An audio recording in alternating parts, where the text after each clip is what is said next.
All right, welcome back to another episode of Phoenix Edge. This is an RPG and gaming news podcast. My name is Hat. And I'm Eric.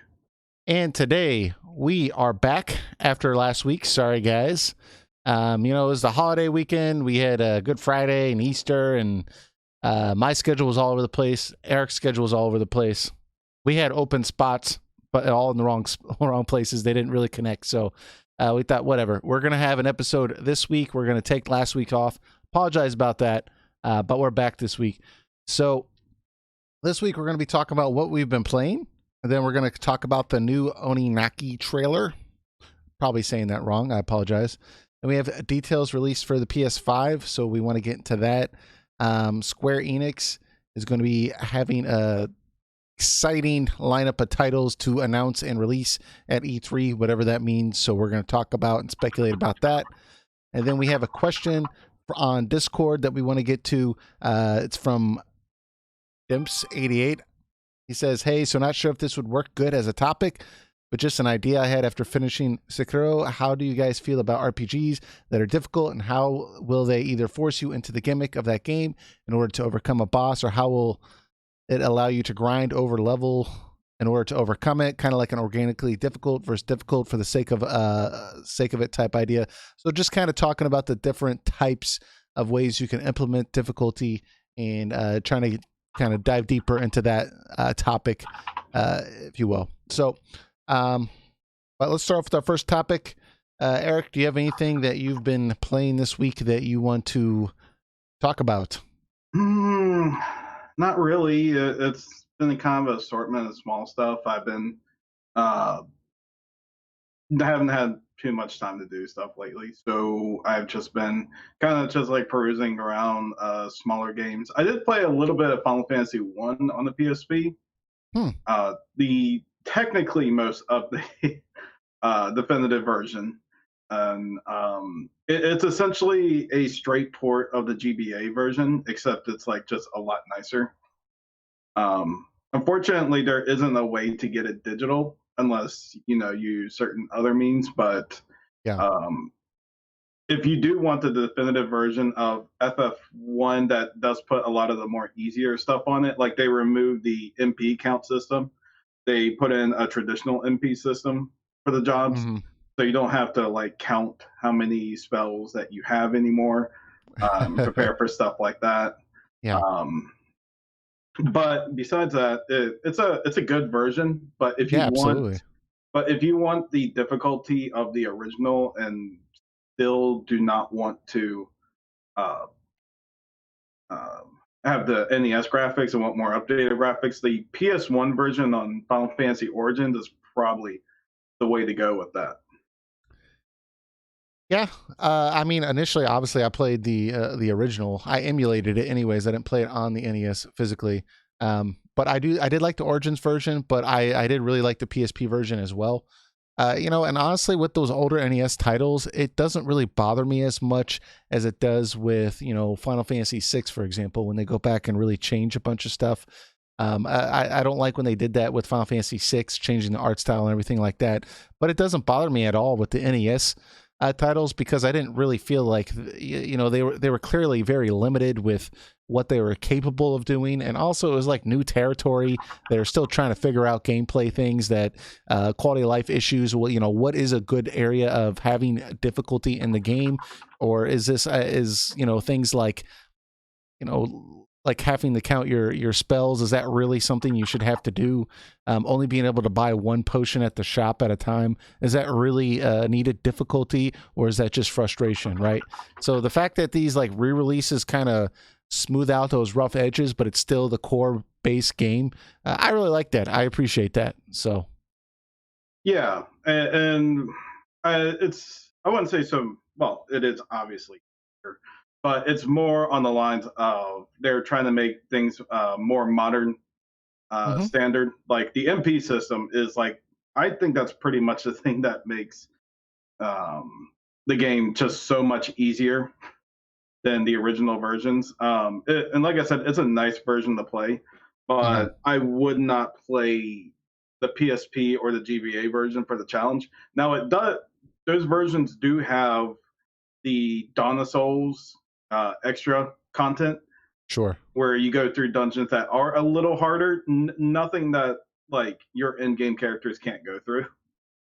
But you do get a couple cool fights in there. Like you get Phantom Train from Final Fantasy VI, Gilgamesh from Final Fantasy Mhm. V. You do get like because it was like a little bit of a celebration title at the time that it came out. I think it was celebrating like I think like Final Fantasy's like 20th anniversary, something like that. And so they put that dungeon in and having Final Fantasy One characters fight these other character famous monsters throughout the series, and that's a nice little treat. It's not intrusive. It's just something completely separate from the main game. Yeah. So great versions of the game. Very, very cool. Kind of makes me want to go back and play those. I've been thinking about it anyways. So maybe here if I'm bored. What I would really like is a Switch version to come out. And that would kind of, yeah, that would give me the inspiration to go back and play those games again. So I even cleaned my PSP. Oh, wow. My PSP is all dusty and everything. Cleaned it. It's all nice now. See, Square, when you release older Final Fantasy games on newer consoles, it gives Eric a chance to clean his console. Mm-hmm. Anyways, very cool though. So I've been playing a Final Fantasy game as well. Last week I streamed Final Fantasy X, about 3 hours of it on the Switch, and I've still been playing it this week. It's a really good version of the game. I mean, if you all have been listening to this podcast at all, you know, one of my biggest complaints about the PS4 version of Final Fantasy X, the HD remaster, was that the graphics like are so sharp looking that a lot of the character models in your main cast, like Yuna, for example, her features will be so sharp and just like defined that her skin almost looks like wooden. Like it doesn't look as soft as it did in the PS2. And it's very weird to see like when the eyes move and stuff like that. It just like there's something about it that's almost creepy because it just doesn't look right. And I don't know if they've put extra work into the Switch version or if it's because I'm playing it in portable mode, so maybe it's not quite as sharp. But like the skin and just the general features on the characters, it still looks way better than the PS2 version. It's obviously HD, but it's just much more softer looking, so it's not as alarming. You know, when Yuna's talking and you're like, Jesus Christ, this looks like a puppet or something. Like it doesn't look like a person. I saw the comparison video. The Switch and PS4 version looked practically the same to me. You know, that's the thing. I've seen some comparison videos too with like the opening where it's kind of got like the PS4 version that has a Switch version and the PS3 version that has a, you know, the Vita version and the PS2 version, and it's all like lined up, and like I really had a hard time like when they're like lined up right by each other, really telling the difference. But I think when it's in portable mode, like I could tell like the fact that like maybe it's just not running as sharply as it is on my TV, it almost helps it because it's just like her face and like Titus's eyeballs, they don't look like it's not as creepy looking. I don't know. It was just an observation that I made. Maybe other people didn't have the same idea. So something that bugs me about the HD version, and before I say anything, I think the HD version is great. I think it's a purchase. Especially when you can turn the original soundtrack back on. But something that bothered me about the character models is that I've noticed in a lot of scenes that they cut away a lot of the expressions that they had in the PS2 version. Yeah. One prime example is when Yuna is presenting herself in front of the court in Bavel. And there's a lot of times where she is when she's like more angry and aggressive and the way she's speaking, and I've seen like comparison like videos between the original and that. Like in the original, she has like a lot like an aggressive face, and you could see the emotions through her face in that.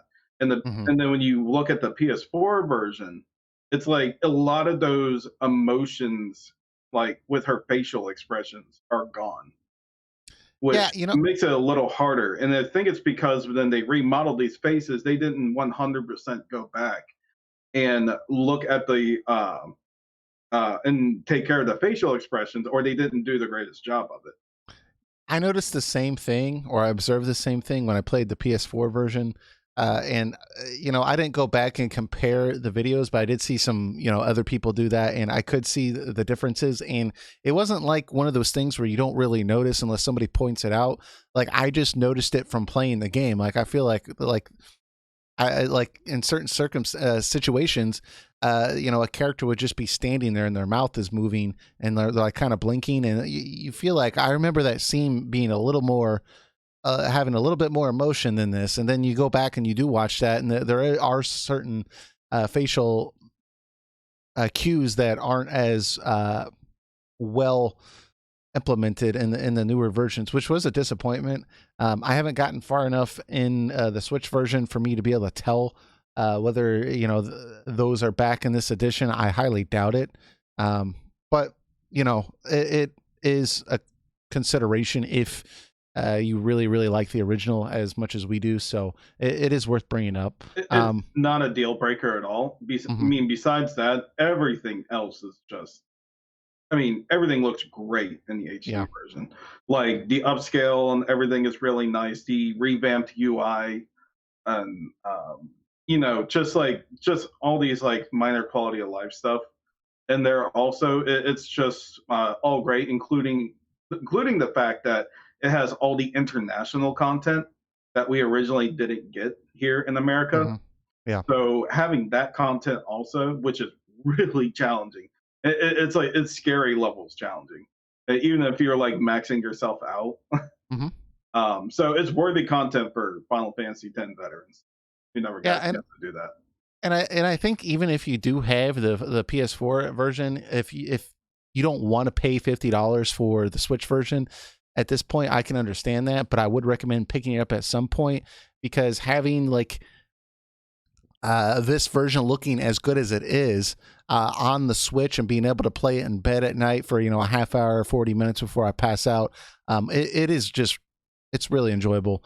There are some other things with it I think are worth pointing out. For example, the non-international edition of this game on the Switch, it does come with all the stuff that the PS4 version comes with, like Final Fantasy X-2 and the audio 10-2. Audio drama. It does come with the last mission, which is like a kind of like a 0.5. It's like 6 months after 10-2, basically. It's nothing substantial, but it is something to play if you enjoyed it. But that all does come with this version of the game on the Switch. However, it doesn't come on the cartridge. You have to download it after you buy Final Fantasy X, the physical edition. The only thing that comes on the Switch cartridge itself is Final Fantasy X. So if you're lacking storage or you just want everything on the cartridge, it doesn't actually come completely on the cartridge. You have to download it. So that is a concern, I guess. I've seen online where you can buy an international edition that does come with all that stuff on the cartridge, but you're just going to have to pay a little bit more money for it. So I don't know if that's really worth it for everyone. The only other downside too, which isn't really a complaint because the other versions don't have this either, but I really want a version of Final Fantasy X that lets me choose to play the game with the Japanese voice actors with English subtitles and English menus, right? And it's not that I don't like the voice acting of Final Fantasy X or anything like that. I've just heard lots of people say that they've modded the PC version with these voice actors and they didn't really appreciate the voice acting in the original Final Fantasy X. They felt like Titus wasn't as masculine as his character was supposed to be and all these other things. And they was he supposed to be masculine? Well, the fact that he was like this star athlete and like he was like, very athletic and like very into sports. I guess the fact that like, I don't know. Also in his early 20s. And if you're comparing him to Jack, who is very masculine. Right. Well, and what do you expect from the poor kid?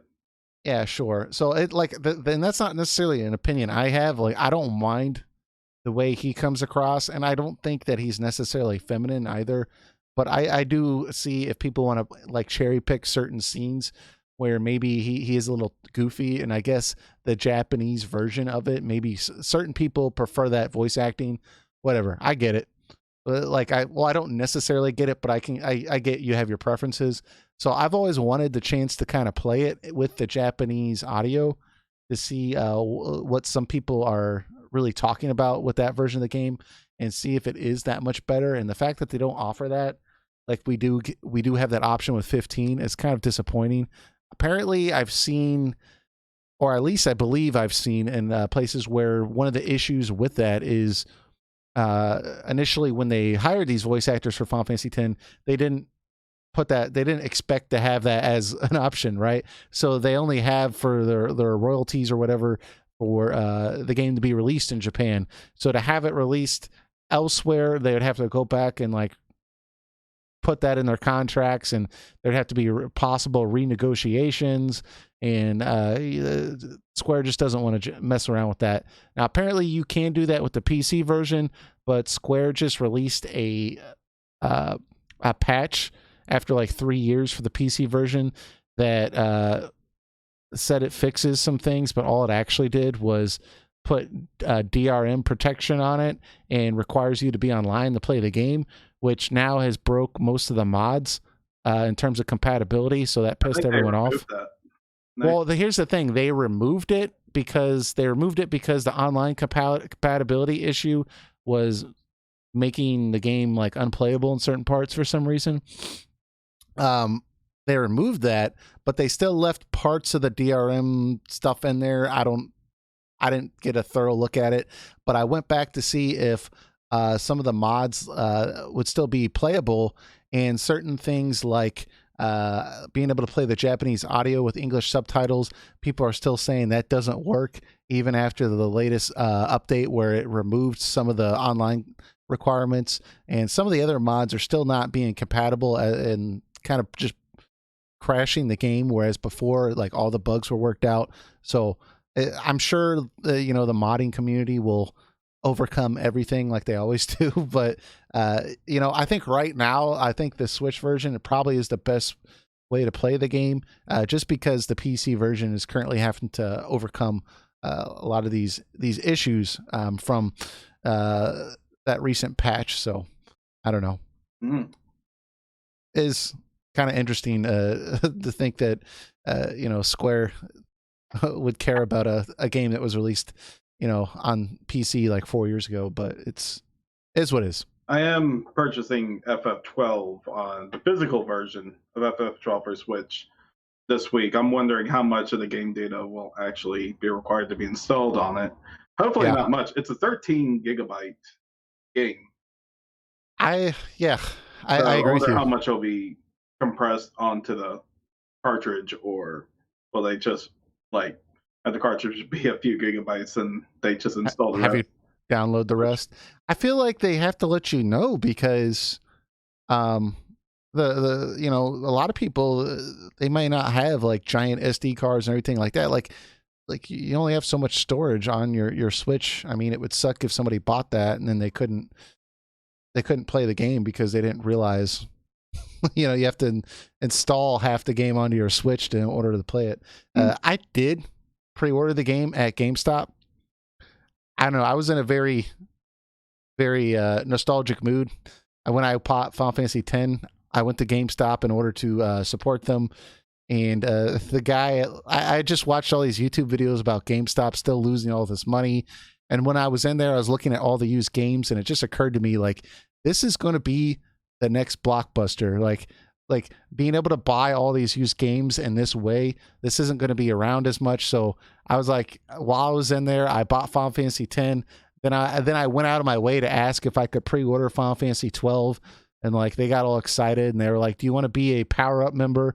And I was like, "How much is it going to cost?" They said $15, and I was just like, "Screw it, whatever, put me down." Just because as much as GameStop has pissed me off, like I don't want them to go away. So I'm not saying this as someone who used to work at GameStop over 10 years ago, but that is actually a good deal if you're someone who goes in and buys used games all the time. Yeah, like that card gives you like 10% off. By the way, GameStop's not paying us to say this. I'm just saying that, like, if you're a person who frequently bought used games, it eventually pays off that $15 that you put towards it if you get it frequently. But as you said, the GameStop is slowly going down. I don't want it to personally, just because I don't like seeing people's jobs going away. Of course, their business has had some shady tactics to get their um, revenue up, but they are kind of in a desperate mode right now. Like they have a return new game policy on certain games, not all games, but certain games like you can return within a period of time. Like if you didn't like, I think Days Gone is one they're doing. If you didn't like it within the first, don't quote me on this. I think this is what I read. I think if you don't like it within the first 2 days, you can come return it and get a full refund, or Yeah. and get or full refund in game store credit. Yeah, and I think there's a chance they could still come out of this, and we don't have to make this a whole topic, but I was just thinking about it while I was in there. Like, as much as they've pissed me off in the past, like with everything that I hate in gaming right now, when it comes to like microtransactions and like digital downloads and everything like that, these are all things GameStop does not want. They are very much in the physical copies of games, and like as much as like they piss me off, like what helps them are things that I want in gaming. So I was just like, you know what, whatever. I'm gonna support them. So I paid the $15, got the power up, whatever, and apparently I get a magazine subscription to Game Informer, which was like very nostalgic for me because I used to have subscriptions like that when I was in middle school and stuff. So kind of cool. I have them come in also, and I skimmed through a couple things in there. Yeah. So it's obviously, I noticed I got my first one. It was like a third of the size as it used to be, but whatever. Mm-hmm. But anyway, so we can keep on track here because I know we're on a tight time schedule here. Oninaki trailer. So this is a game that's been produced by Tokyo RPG Factory. We've talked about all their games. We talked about I Am Setsuna and Lost Sphere. So this is the newest game that's been announced by them. Been nice. We have not been nice. I've been nice somewhat about Setsuna, but absolutely not about Lost Sphere. So we're kind of counting them out. But man, this newest trailer from this game, Oninaki, looks fantastic. So I'm going to put it on the screen while we talk about it. Eric, I'm assuming since you suggested this topic that you also watched the trailer. Yeah, I did. And my opinion of the game hasn't changed yet at all. It looks promising, but so did Lost Sphere. Yeah. So this time, I'm not going to buy it day one. I'm going to let it. I'm going to let it sink in a bit. I'm going to look at user reviews, see how other people are taking it, because Lost Sphere was pretty quick on the backlash. From people. They're either saying it was boring, bland, nothing new to see here type of deal. Characters are very tropey. They don't go outside of their trope either for any reason, that type of deal. And that's all the stuff I noticed when I played it before even seeing that stuff. So yeah. I'm gonna let it sink in a bit before getting it. That's a $50 purchase. Yeah, so I totally agree with everything you said. Like I bought Lost Sphere day one, and I words cannot describe how many times that game disappointed me. But this version, or this new game, clearly they said, okay, we're going in a completely new direction. Somewhat, there's a lot higher budget going on.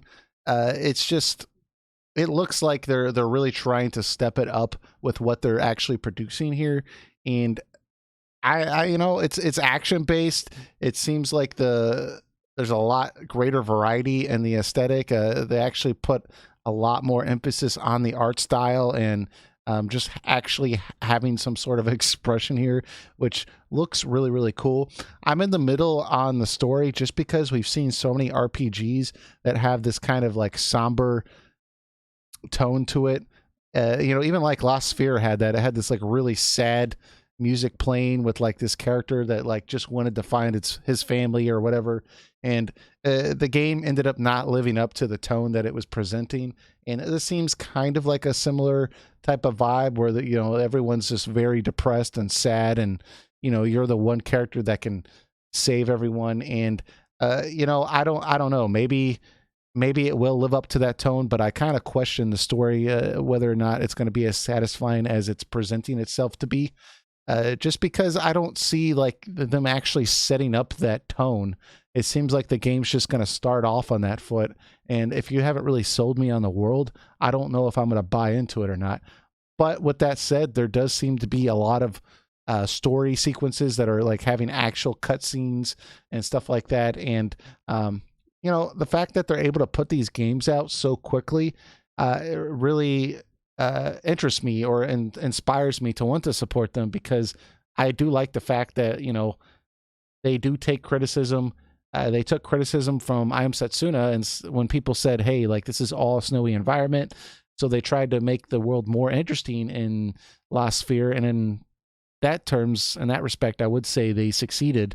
And but as you said, the Lost Sphere was just far too boring and just bland, and they took that criticism and said, "Hey, you know what? We're going to drop the whole Chrono Trigger thing. We're going to drop the turn-based battle. We're going to go more action-oriented, and we're really going to step up in terms of budget." And I hope it works out for them. I hope it is a good game, and I will pick it up if it starts getting decent scores. But I suspect this game might end up getting a 7.5 or 8 like the previous ones, unfortunately, which isn't bad, but it's not something I would want to buy day one. But they're what's that? Would be fine with me. Yeah. I will say that the character designs look really good. The artwork looks pretty astounding. And I mean, I do like the aesthetics and presentation of the game. It does look low budget, it definitely in some aspects, but it does look like a good little indie game. Yeah. I mean, it looks like when I say it was a higher budget, I mean, it was higher. And I know you get this, but for people that are listening that may not have watched all our other episodes, it's a higher budget than I think, I Am Setsuna or Lost Sphere had, but it definitely is a lower budget title. That's for sure. So I think that's kind of required if you're going beyond the turn-based RPG aspects. I mean, stylistically, it does look like it has a lot of, I don't know. It just looks more interesting. It looks like it's, even like the backdrop for when the characters are talking, it's not just a box. It's like a very like a black smear, and like there's like flashes of colors when the characters strike, and like eyes of the enemies are like lighting up and stuff. Like it almost seems like it's the menu system anyways is kind of got like a Persona feel to it, and obviously not the rest of the game does, but just in terms of the UI and stuff like that, it seems like they kind of looked around to see what else was out there, what was popular, and maybe took some nods from a few different games. So it could be, I think it looks like a big improvement, but the fact that I've gotten burned by them before makes me hesitant to get it day one. Yeah, I honestly hope it's good. I want the company to succeed and start making more classical type games. It's just, man, they really need to find their stride. They need to find their sweet spot before going in. Yeah, and I think that's all they need. Mm-hmm. Well, the thing is, it's like they were trying to cash in on the indie scene, but they didn't really recognize what made the indie scene special. And it seems like they thought just making a game low budget was what made the game special, which was not the case. And that's what Lost Sphere, for example, felt like. It was just low budget, and it showed. I mean, the graphics were just boring to look at. The story was boring. The gameplay was boring. So it seems like they're learning from their mistakes. So I'm excited. Let us know what you think, though, in the comments or on Discord, and we can keep talking about this if you guys are interested. And we'd definitely be interested to hear your thoughts. So let us know. Mm-hmm. Recently, for our next topic, we got some more information, actually a lot of information about the PlayStation 5. Sony is actually acknowledging that the PlayStation 5 exists, which is kind of what's that? Of course it does. Yeah. Their next generation consoles are always like years in the making. Yeah. So I mean, it was kind of silly that they didn't even want to acknowledge that before, basically, or they were acknowledging it, but they were acting like they weren't even thinking about it. So a recent interview with Mark Cerny, who's like the architect of the PlayStation 4, essentially. He did acknowledge the PlayStation 5. He would not acknowledge that it was going to be called the PlayStation 5, which I guess there's a possibility they could go with a new name, but I think that's more or less they just want to actually announce the PlayStation 5 with like a logo as the reveal. And I don't think they want to do it now in an interview. I think it'd be a bit silly if they didn't just call it the PlayStation 5. It's such a simple way to tell people what it is. One. If you go with like, this is the PlayStation Stratosphere. Like, people are going to wonder, is that an expansion to the fourth one? Or they would be pulling a Nintendo mistake. Yeah, is this a Vita? Like, what is this like? Yeah, when you say PlayStation 5, that's like, okay, yes, that is the next generation console. That's the one I have to get now to keep up with everything. Yeah. So there's a lot of takeaways we got from it. Like as a general terms, he talked about the specs of the PS5. He talked about backwards compatibility of the PS5, and he talked about the support for the PlayStation VR. These are the three things that I saw most people talking about, which I do think are the most interesting. So first off, with the compatibility, there will be complete compatibility with the PlayStation 4, which is very exciting. A lot of people, including myself, were hoping for complete compatibility going back all the way to the PS1, because we've seen that with the Xbox, with Xbox games, not PlayStation games, obviously, which, you know, whatever. I gotten over it. I still think it's really awesome that it is going to be backwards compatible with the PS4. That way, you know, if I wanted to, I could just sell my PS4 Pro and just have a PS5, and I won't have to worry about, you know, all this shelf space, which is pretty freaking awesome. And on spec wise, we can go through the details of it if we want to, but essentially, I think it's kind of boring for most people. Essentially, it's a much more powerful PlayStation 4, which is kind of unique because, you know, going from like a PlayStation to a PS2, like the hardware inside was very much different, right? It was completely different, and you saw that from each iteration of the consoles that it would be completely different. And this is just a more souped up PlayStation 4.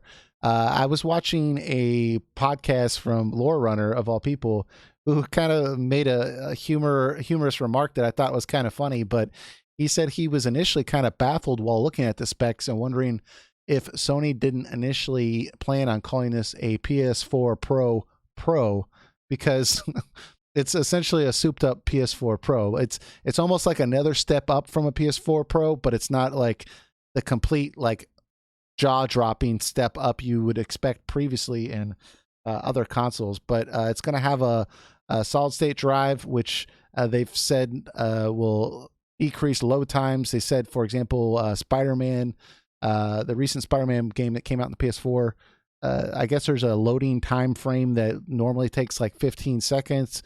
On the PS5, it's going to take 0.8 seconds. It said they will support 8K resolution, which is kind of silly because most televisions don't support 8K or even 4K. The point of going ahead and jumping to the 8K is so they're making the console future-proof. Sure. Is the answer they gave to that. So right now, 8K is not a thing. Right now, 4K is just making its way into the thing. And so if this console is supposed to last for, I don't know, give or take 8 years, 7 to 8 years, yeah. I mean, you're going to have to take in the fact that something like 8K may be a thing. But sure. And they'll be ready by it. They don't have to make a PS5 Pro. I mean, they probably will make a PS5 Pro, but that could like help against like you don't have to get this newer hardware just for that. Yeah, and I don't think it's necessarily bad that they're promoting that fact if it can, but from what we've seen of you know what they're planning on doing with hardware wise. I think some people have been a little have hesitant to believe that the PS5 is going to have like native 8K gameplay. It's probably going to be more so like the PS4 Pro was with 4K, where it's like, well, technically it can do 4K, and it does have parts of games that are in 4K, but it's not complete 4K yet.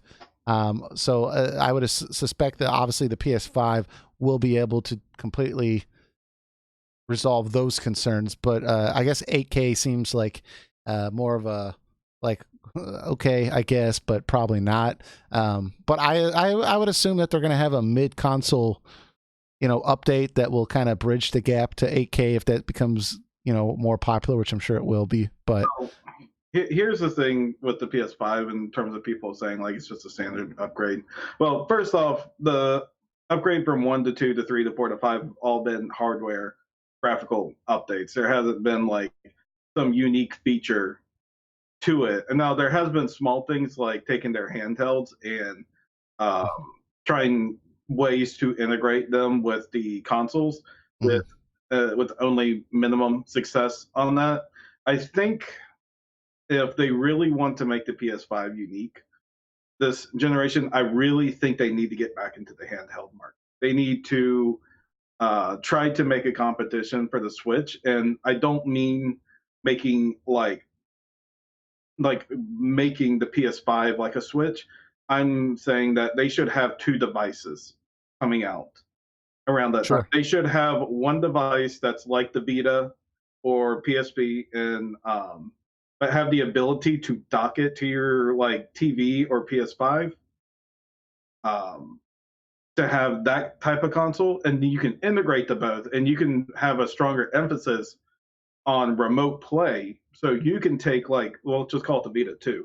You can take the Vita 2 and go out somewhere, and of course, if you have an online connection, and just have it linked to your PS5, yeah, and you can play your PS5 game on your Vita 2 out, like out on the go. So I think that would be a unique way if you're willing to put more money into it. If not, you can just get the PS5 and have your sure. current hardware upgrade. Yeah, and if they wanted to change the game up for them, I think that would be a good strategy. That if I had to choose, that would be a strategy I would go with. I guess they're probably looking at it like, hey, just like you said, like the only real updates between each of the PlayStations was hardware upgrades. And if you look at like Microsoft, they kind of screwed themselves when they tried to jump on the Wii train with the Xbox Connect, and they put so much emphasis on that, and that died out real quick. And they never really recovered from that. Whereas Sony just says like, nope, we're going to keep doing the same thing. So I think Sony's looking at like the PS4 currently is on track to be one of the best-selling consoles of all time. We have so many games. People buy consoles for the games. We're just going to make the PS5 a better PS4, and we're going to have all the same games be playable on it. And Well, people are just going to eat it up.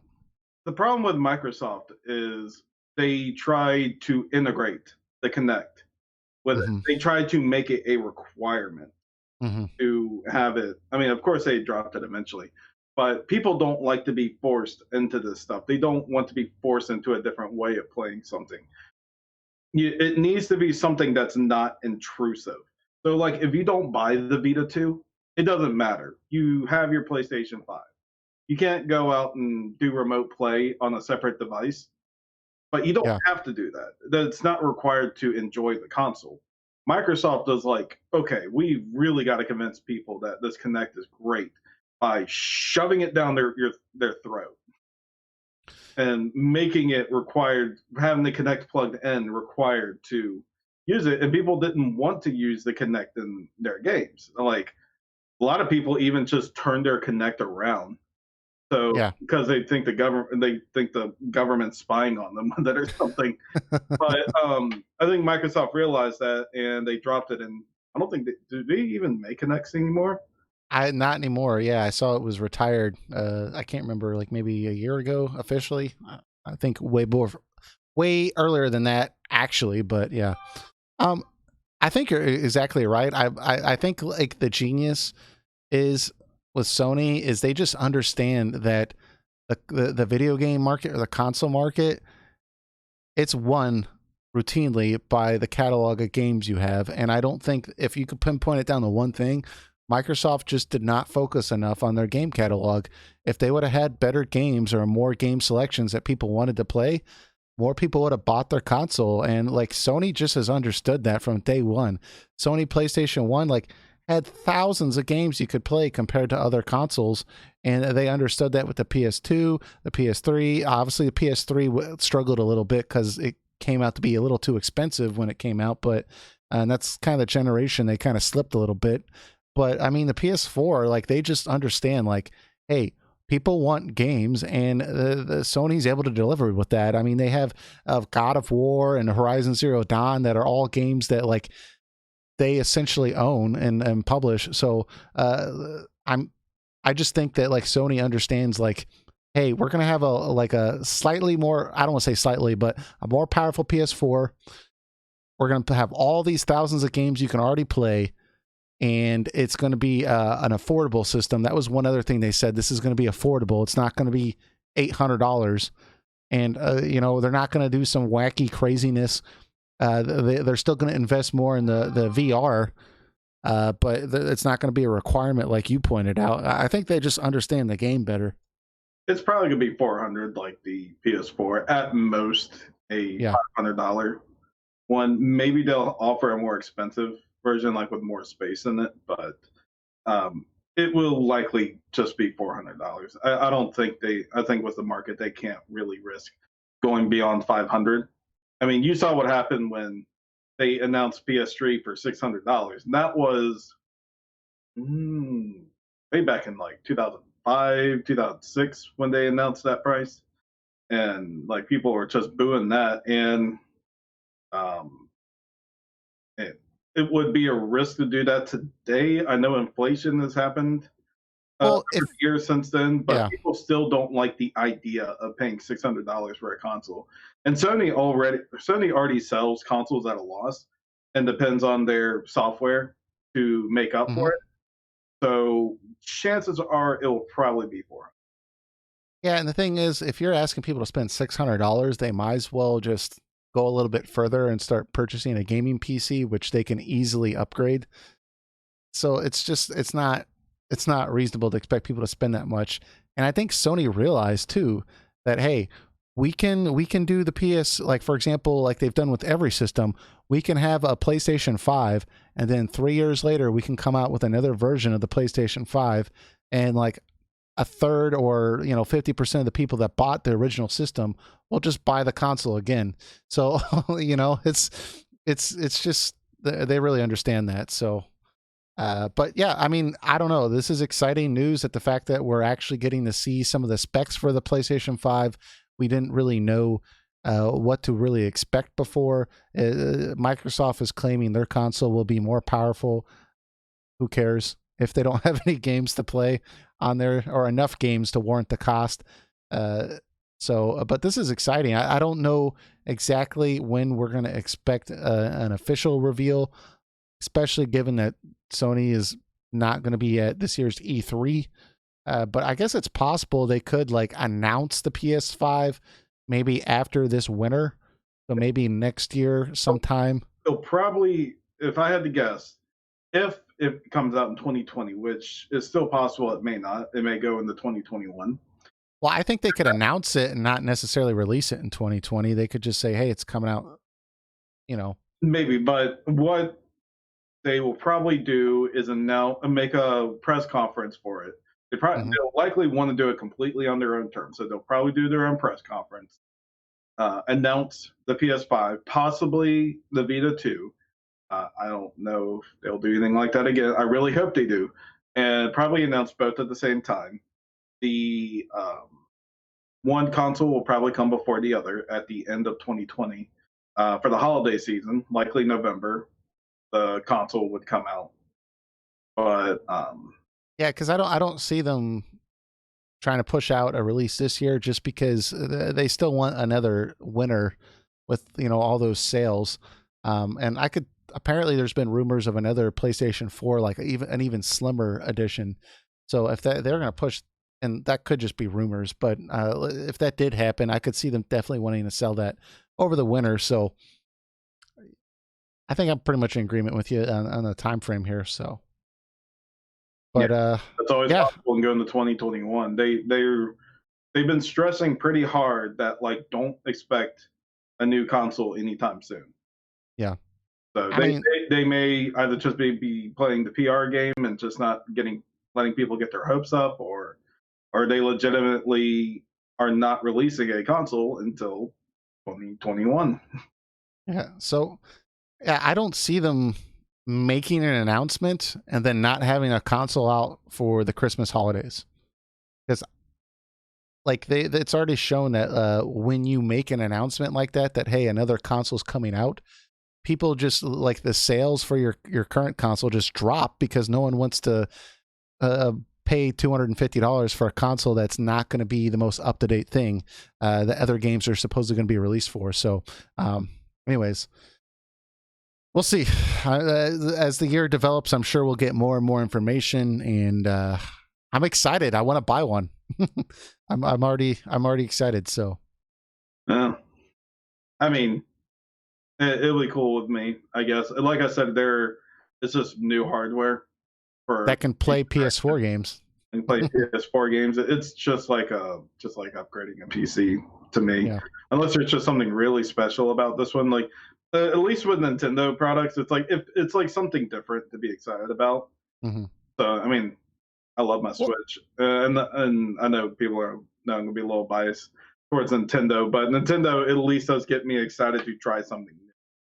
Yeah, with some kind of like new innovative way of playing. Yeah.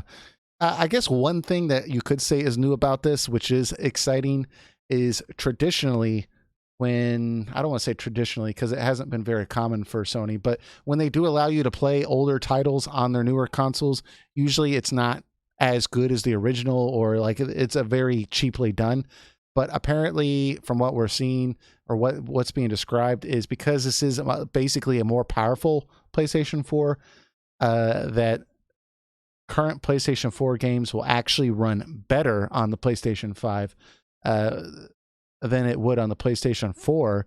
So there's been a lot of people that have been speculating about current games on the PlayStation 4, like Spider-Man, or Horizon Zero Dawn, or God of War, or even like Witcher 3, for example. Like, oh, how will this run on the PlayStation 5? So I could see that being a little exciting, to be able to revisit some of the older titles, Red Dead Redemption 2, and just see how these games play on the PlayStation 5. That could be kind of exciting. Yeah, it'll be nice to see.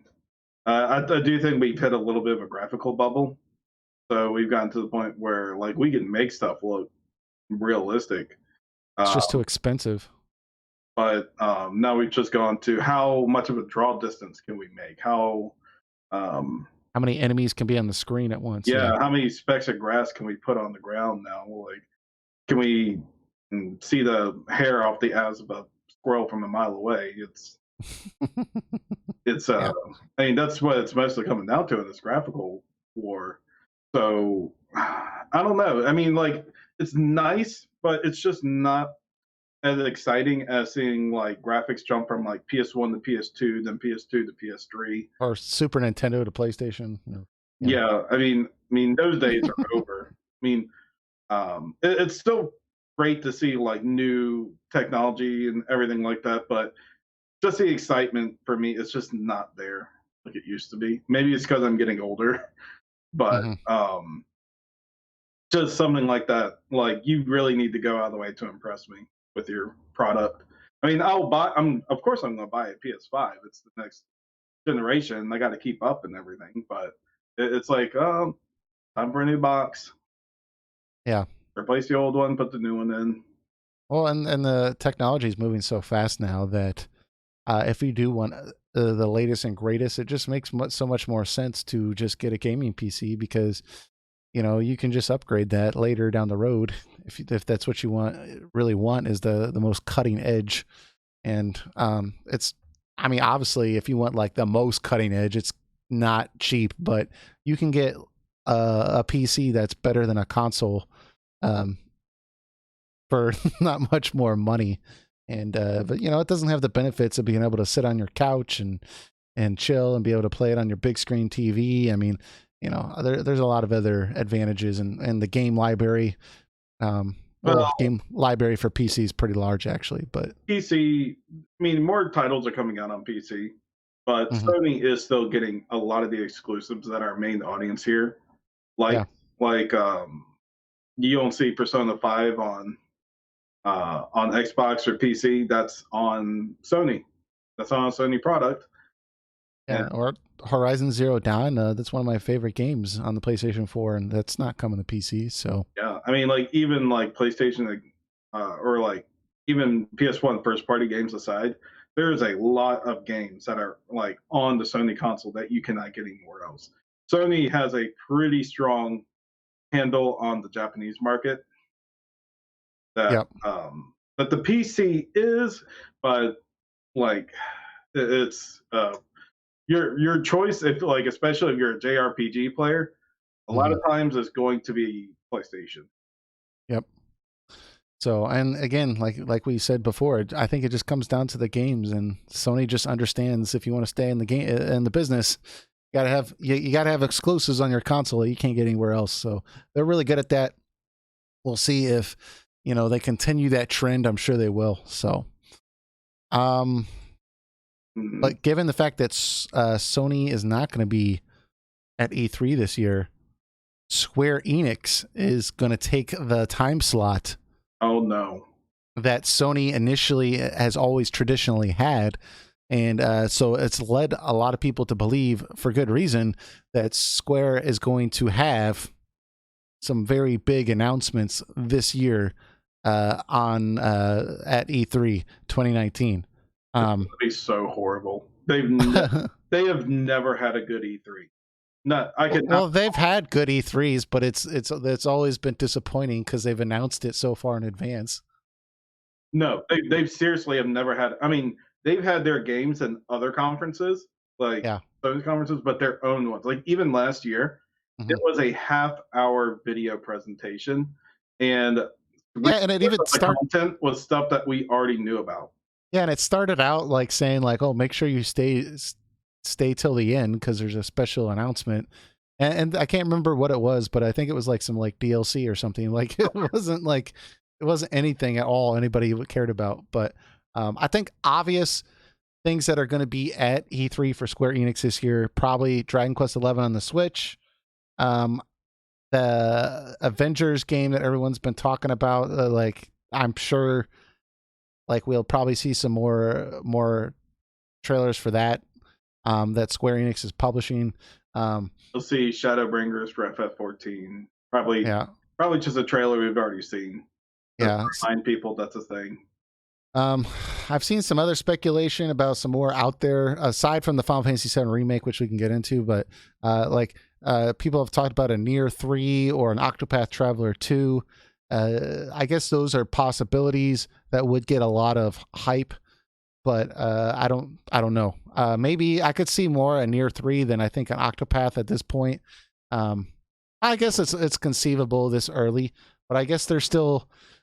I feel like that team is working on a different game right now. I thought that's what they said. So, um, My prediction is they're going to get all their stuff out of. It's going to be an hour-long presentation. They're going to get all their other stuff out of the way in the first half hour, and then they mhm. are going to announce FF7 remake on the Again, other half, and they're going to have some really weird way of showing it off. Like instead of just showing us a presentation preview, we're going to get like a thing with all the developers just going like, "This is an inspirational game. It's so beautiful. We are so glad to remake it," and crap like that.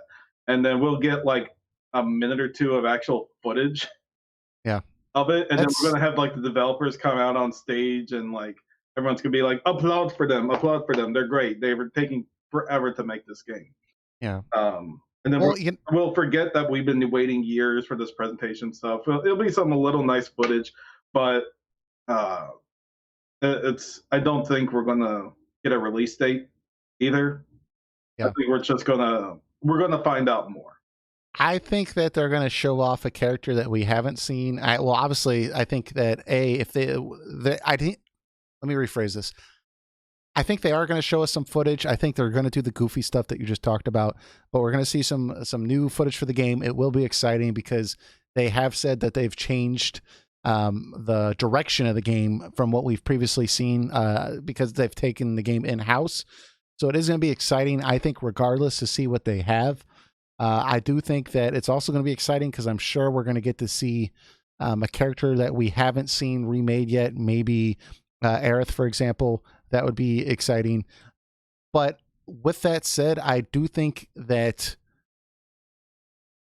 they have been kind of bracing us for this over the past couple of months, because if you go to Square Enix's various YouTube pages, mainly their Final Fantasy YouTube pages, they've been releasing a lot of these like short styled interview videos with a lot of their current staff that work at Square Enix. And it's just revisiting stories about, you know, working on their previous old games.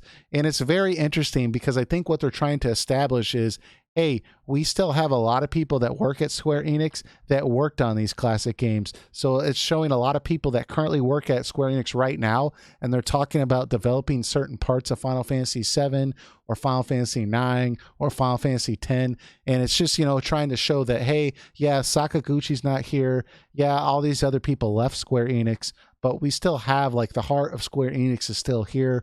And it's, you know, like if I worked at Square Enix and they said this is kind of what we want to do to show fans that you know, there's still hope yet for a great Final Fantasy, that is a good way to do it. So I do think they're kind of prepping us for that, showing some of the more hardcore fans that, hey, we still have these people that work here. And then, you know, hey, there's going to be a Final Fantasy VII remake trailer at E3, and, you know, all these people that, you know, you worked on these prior Final Fantasy games are involved with this project. I'm sure it'll be a goofy interview session, just like you said, but you'll see some old faces that people maybe didn't get as much recognition as they should have, and they'll say, "Oh, like Mr. Whatever, he worked on this sequence of events in Final Fantasy VII, and he's now leading the effort in this part."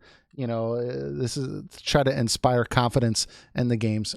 So see, this guy, he was a janitor for the FF team in that office, and we've decided to make him director and producer. well, I mean, you know, it's funny because I kind of, my mind directly goes to that route too. But you know, some of the people that they did interview for these little short sequences, they actually seem to have given some notable contributions. So they talked about a guy who, I can't remember his name, but he developed the concept of Shinra, and like he talked about how he wanted like a an evil character that like lived in a, like, that was like an executive character that would always live in a skyscraper, so everyone in the city could constantly look at the skyscraper, and they would know that like Shinra's there. And well, you know what, I'm kind of like really butchering what he said, but you know, it seems like they do have some notable people, but I just wonder, like, have these notable people also worked on, you know, all these other Final Fantasy games that haven't been as good?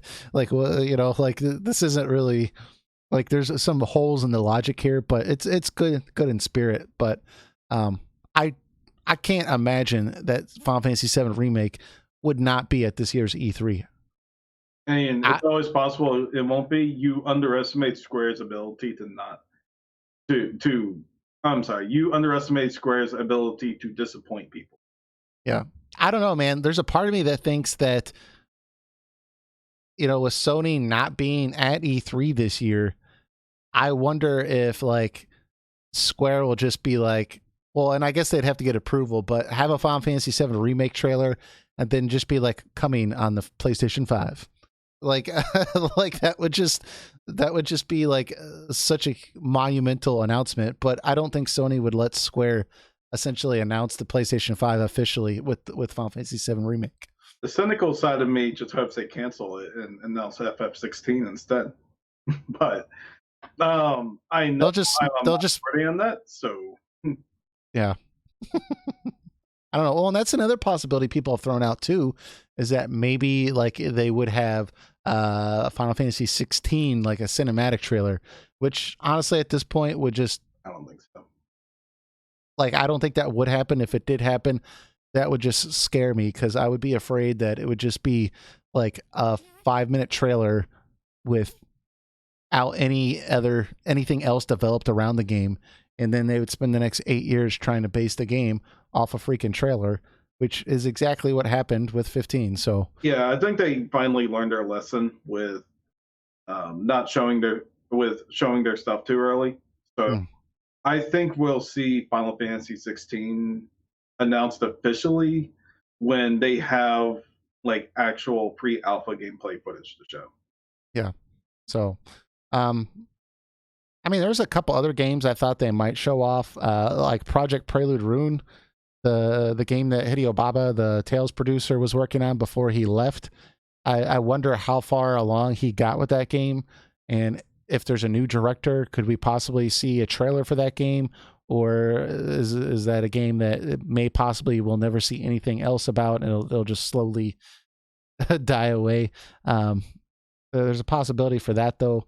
Um, Maybe I think there's a game called Babylon's Fall that they talked about last year that seemed kind of interesting. It looked a little more Western styled, and I don't think they're developing it. I think they're just publishing it. But we could potentially see a trailer for that as well. But I don't know. The fact that they're taking this like prime slot time, they have to have some kind of big announcement, and I suspect that it's probably going to be the Avengers game because I know there's a lot of hype for that. And but I gotta think like at this point it's been so many years since we've gotten anything for the 7 remake that wasn't stupid, like a concept art or like a behind the scenes like look for only like 100 people to look at more concept art, or like like we haven't gotten any video footage of this game at all. So I have to think at this point I we mean, have to see something. there has already been strong rumors to suggest that Final Fantasy VII remake will get announced and shown in some form this year. We can't confirm if it is E3 that will be Mm-hmm. that conference, or maybe or Square Enix wants to announce it completely on their own terms on like a streaming video. But if they're paying for a full hour of live presentation, they're going to have to show something in that full hour, and I think they want to take that at least a half hour of it and show Final Fantasy VII. Yep, totally agree. So I'm excited. I'm excited every year, hoping that they're going to show something more. And I've always been disappointed, but I think this year there's plenty of evidence. This is the show that they will have something, and I think they realize too that by booking an entire hour at a prime time slot, like people are going to be outrageously disappointed if they did not show the 7 remake, but they showed an hour-long footage of like mobile games, Dragon Quest 11, even though with that game already being released, like some Kingdom Hearts DLC or something, like people would be pissed. So then again, they did have a Final Fantasy 15 anniversary stream where they announced everything was canceled. So they aren't the most intelligent group of people. I do sometimes. predict we'll hear more ports. I do think we will eventually get Switch ports of the DS remakes of 3 and 4. The PC versions that we have right now, I think those will probably get ported to the Switch. It's possible for 5 and 6 also, the mobile versions of those. The PSP versions of 1 and 2 for the Switch might for PSP might make it to the Switch. Like we were talking about earlier, that's always possible. Mm-hmm. What else? Final Fantasy 13. It's always possible that may make it to the Switch also. I don't see why it couldn't. It made it to PC just fine. The trilogy could make it to the Switch. They could sell each of those individually and make a lot of money. So yeah, they could probably sell each for like $20. Yeah, that'd be a great deal. I would consider that. So, Or they could do a full package for like 50 and save $10. well, I don't know. I mean, the Switch is like so ridiculously successful right now, and 7 and 9 sold really well on there, and 10, from what I'm hearing, is sold really well. And 12 is going to sell really well. So it would be silly of them to not like just start getting whatever they can ported what do you onto that device. what do you think? And obviously, it would not look as good or polished, but do you think there's some possibility they could have a surprise announcement with something like a Kingdom Hearts 3 port to the Switch? Hmm. I Nomura mean, said, obviously, it wouldn't look nearly as good, but I do think they could get a version of that game on the Switch. I mean, yeah, you could get it on the Switch because it's Unreal.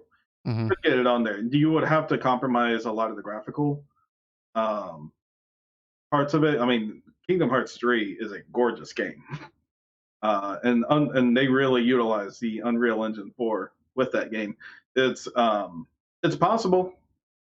It's Nomura. I remember Nomura was asked about it, and I think he just pretty much said in the lines like, we don't have plans to put it on there, but if there's enough demand that it could be something in the future.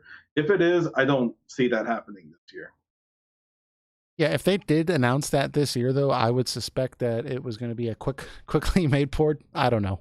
I think a different team would port it Yeah. also, because they said after the DLC for Kingdom Hearts 3 that is coming out this year, Mm, and they said they're done with 3 and they're going to move on to a whole new game. yep. So there's that. Um, but anyways, definitely something to watch out for this year. I think it's going to be really, really exciting. There'll definitely be some surprise announcements. I'm So personally hoping for a Bravely Third. I like the first yeah. two games. I mean, the second game's not as good, but Hmm. it was still an enjoyable game on a lot of aspects. Like the first game, I really liked until the chapter 5 to 8 segment. No one likes that part, but the game was really fun on the way there. So making the Bravely Third game, makes sense for the Switch. Yeah. See, I could see that definitely. There's been a lot of demand for that, and they've almost kind of hinted at that recently. So I definitely think that's a strong possibility of seeing that game. But thinking more on like the port front, I could see them really making a whole showcase out of that. I mean, we already know the Dragon Quest 11 on the Switch, so that's a port. They could do a Final Fantasy 13 on the port. That's for the Switch. And honestly, if they wanted to really hype everyone up, they could come out with the trailer and say Final Fantasy 8 on the Switch. And I know there's a lot of work into that. We've discussed it before, the various issues of why they have not, ported that to the Switch and they ported all the others. But I mean, they completely remade Kingdom Hearts for the PS4.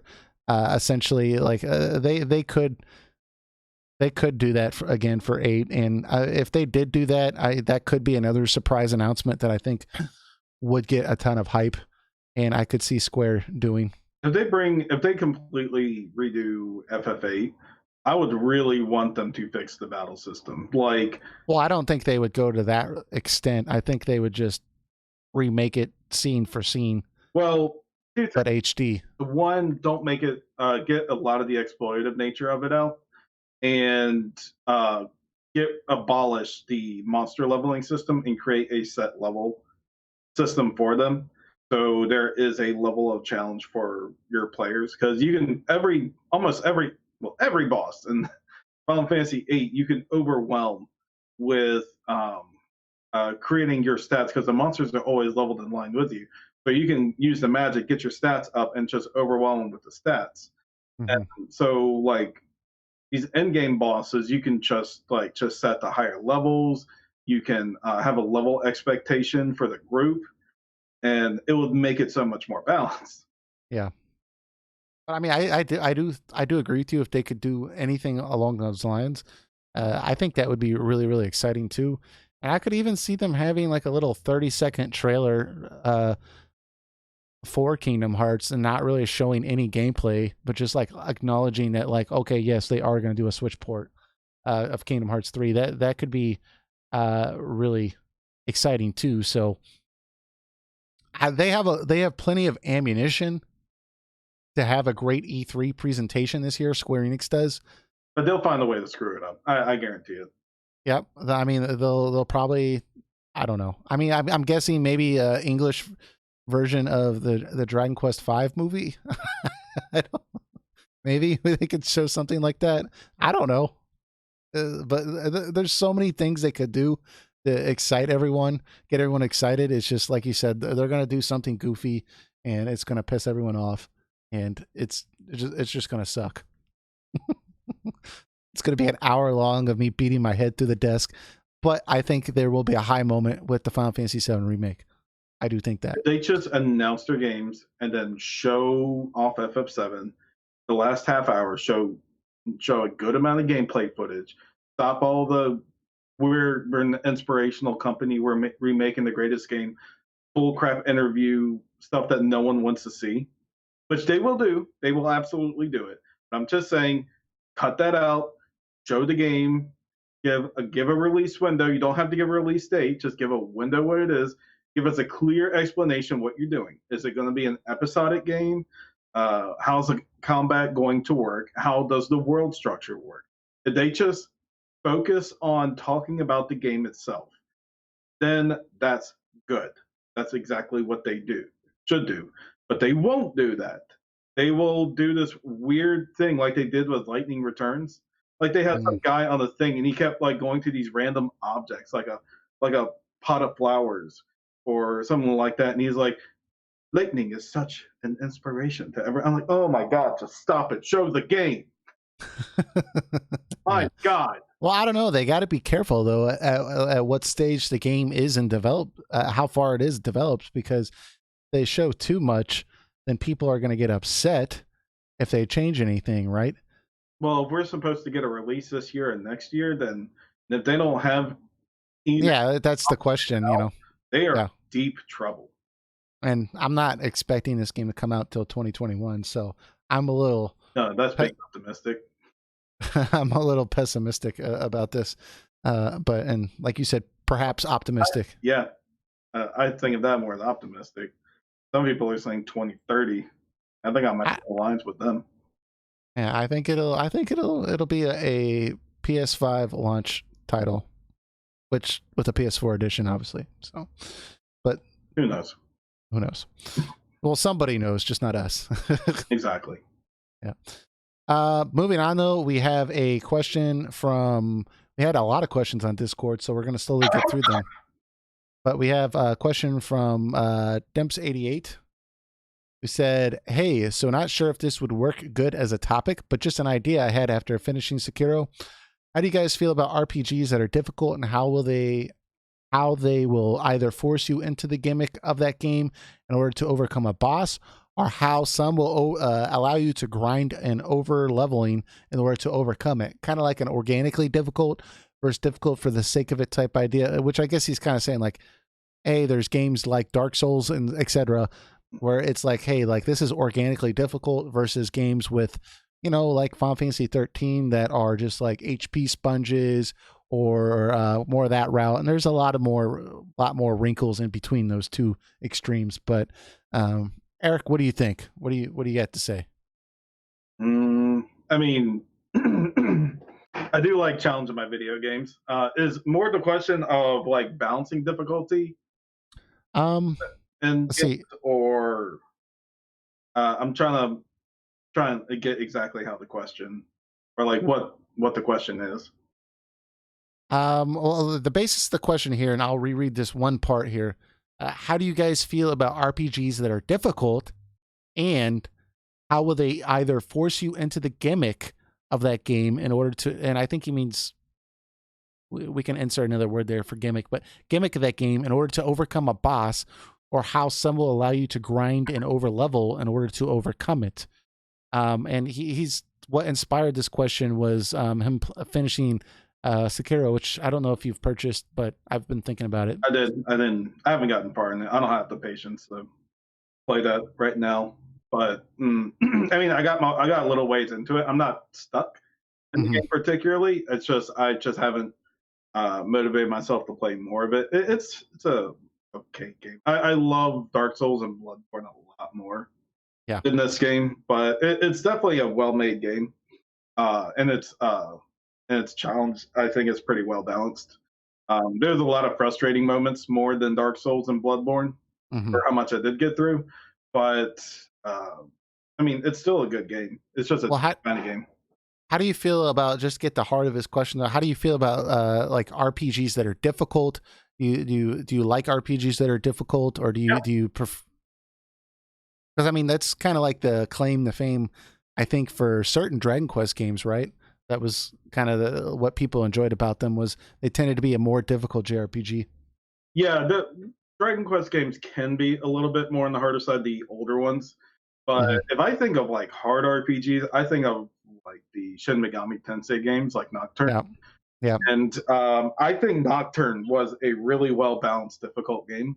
Hmm. Um, what I like in games, I'm someone who's not a fan of artificial settings like easy mode, normal mode, hard mode type of deal, unless like a game has a really high replay value, Yeah. like Devil May Cry, then like I think those kind of settings are appropriate. But if you are if you're playing like a 40-hour RPG, I like it when there is no difficulty setting, but you can kind of create your own difficulty. And what I mean by that, and I'm actually going to use a different genre just to kind of explain my point. Metal Gear Solid 5. It has the game is excellent gameplay wise, but there is no difficulty setting in the game. And that's because the developers intended for you to create your own difficulty. So you have a situation where there's a base you have to infiltrate, and there's just like a ton of guards around. You pretty much have three options. You can do the not as difficult route, but it requires a lot of patience. Is to sneak past all the guards and get into the base without being spotted, and then or you can go the hard route, which is go in guns blazing and hope you don't die. Or you can take the very, very easy route if you're willing to put the time into it. Yeah. So, what you can do is you can go about a little, it'll take you about like 30 to 40 minutes for it to happen, but um, there's a missile launcher vehicle you can steal from another base. And you can take that and you can wield that all the way to the base that you're trying to get into. You can take that missile launcher and completely destroy everyone in a matter of seconds. Right. Get in that base. So that was left up to you on how to create that difficulty. So when you get so if we go back to RPGs and we'll do Shin Megami Tensei Nocturne Hmm. for it. Um, you can either take the time to go find the efficient monsters needed to take on this fight, Hmm. or you can try your best to take down the monster with what you have, which is probably going to be a lot harder. Or you can take the time to grind the monsters you have to make it slightly easier. See, the game is allowing you to take this in multiple ways.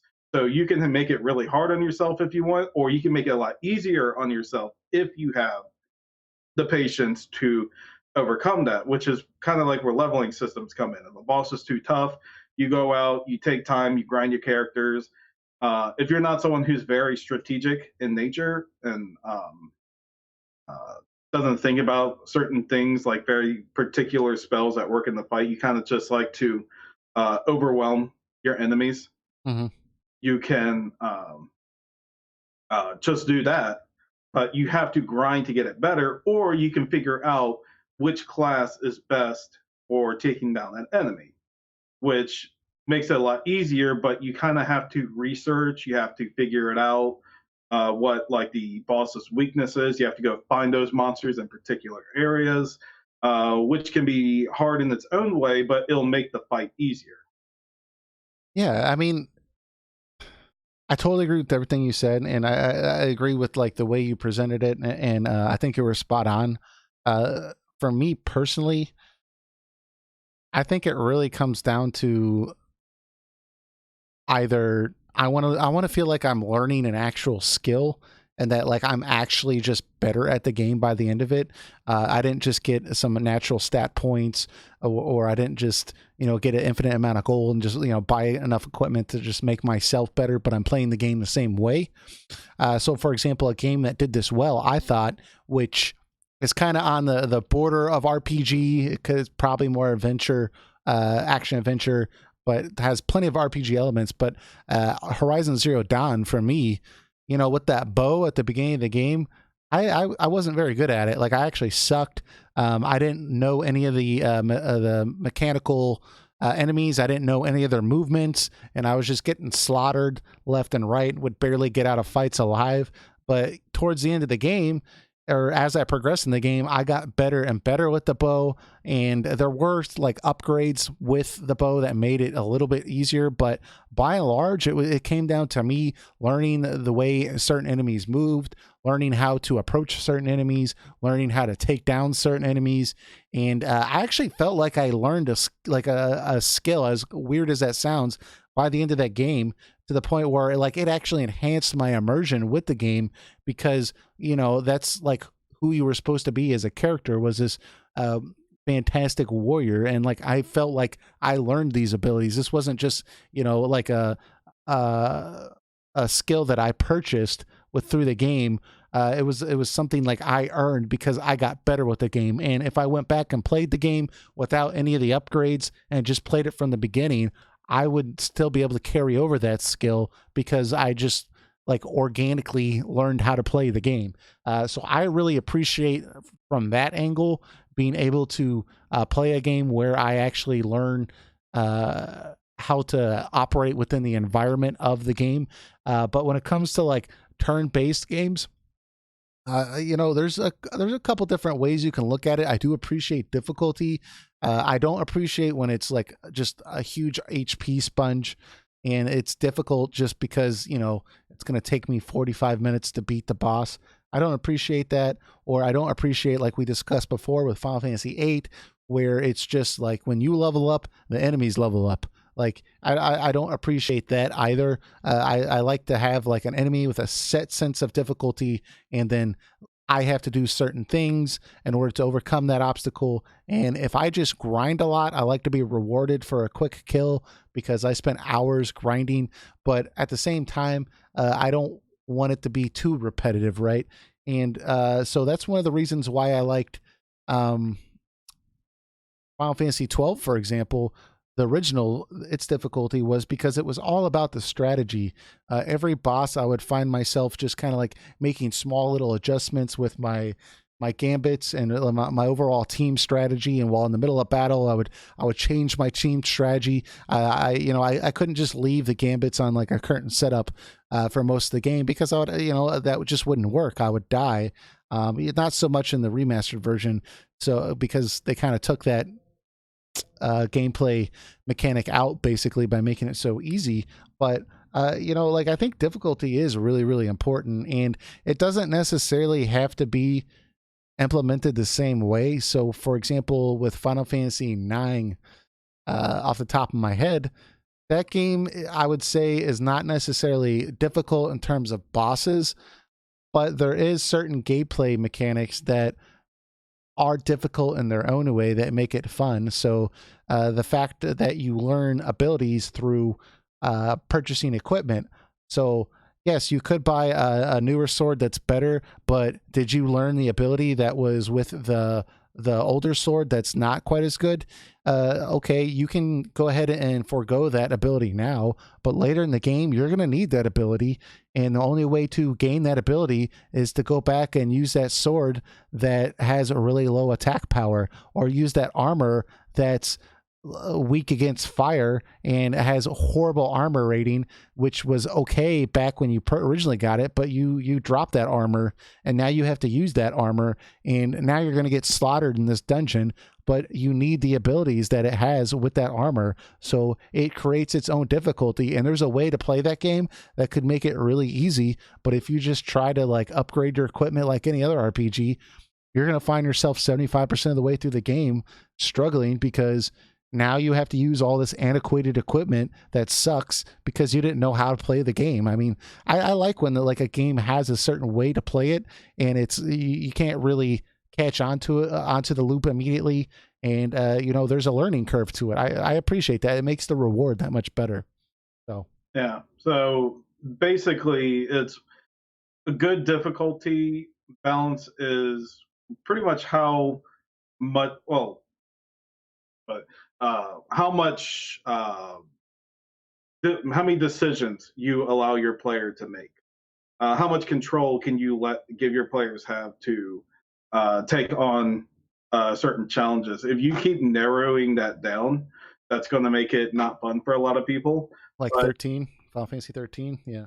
I mean, in a way, but even to be fair, the Final Fantasy 13's combat, you can either approach it as in hitting auto battle and it taking a lot longer to kill an enemy. Mm-hmm. Because while you can auto battle, it doesn't necessarily make the fight faster. If you have a understanding of your characters and that's true. Do, very strategic. You can stagger the enemies a lot faster and take them out. But that's the same way every single time, and like the game forces you to like use certain characters, and you can only you go with a single route when you're upgrading them, and like you only have a finite amount of like gold and stuff like that. It very closely directs your the way you can play the game for like half of it, which once it opens up, there's a lot more possibilities, and I think that's where the gameplay of that game really shines, is in the second half. Yeah, that's one of the problems with the game. Like you said, until the game opens up and lets you choose your characters, is that you don't get the full grasp of the combat system, of what the combat system is capable of until 3/4 into the game. Which the reason they limited it was so you could understand the battle system, but it's almost to its detriment. Yeah. Yeah, it's like most games you get the most of the combat system at least 1/4 into the game. Mm-hmm. And then at that 1/4 point after that, you start getting even more ways to open up that combat system. But it's like more that's like more like stuff that's opening up because you're getting more abilities and more strategy to work with. Mm-hmm. 13 was just so limited and held you down, like all the way until that point. Yeah. So I think I totally agree with that. And I think like the core of it is just when it comes down to quality difficulty implementation, just like you said, is having that choice. I do think there is, like, especially with turn-based games, there is a limit to that I think is healthy. You know, you don't want to go too overboard to where it's almost daunting to try to figure out how many different choice options you have, and like to have to read constantly through tutorials to try to understand it, or even to like maintain it, which we've talked about with like Xenoblade games. They tend to be a little on the daunting side of trying to maintain your party. You could spend a half hour in the menus, like, well, if I do this, then this will happen. But if I do this, then this will happen. But then I need, it's just, sometimes there is too much of that, but I do think there is a healthy balance, and having more choices than not is generally a good idea. So yeah, I think that's how you create difficulty without having to add in an easy or hard mode. Where they just increase the HP of the enemies or something like that. Yeah. Yeah. Or just naturally increase the aggressiveness. It's fine in some cases, like I've said, but if you want if you're going to make like a 50-hour game, it's like you really want to balance that kind of stuff out. Yeah, that's for sure. Mm-hmm. But I think that wraps us up for this week. We don't have any more topics to talk about. There was plenty of stuff for us to go over if we wanted to. We could make this a 4-hour podcast, but we feel like some of the stuff we can probably address next week. And we are always looking for more topics, whether they're RPG related or gaming news. So if you want to suggest a topic for us, just go down into our comments of the YouTube videos, leave a comment there. That has not been as popular as lately due to our Discord server, but you're always welcome to go there as well. And the link to join our Discord server will be in the link of this video or audio description That way you can go on there and ask us questions, and we'll slowly get through those the best we can. So I will also be getting FF12 on Switch this Tuesday, so I'll let you guys know what I think about that if you care about my opinion at all. But if you're wondering if the port will be worth it or not, if you're looking for multiple opinions, I'll give mine on the next episode. yep, I can do that as well. So anyways, so we'll catch you all next week. Take it easy, guys. Take care.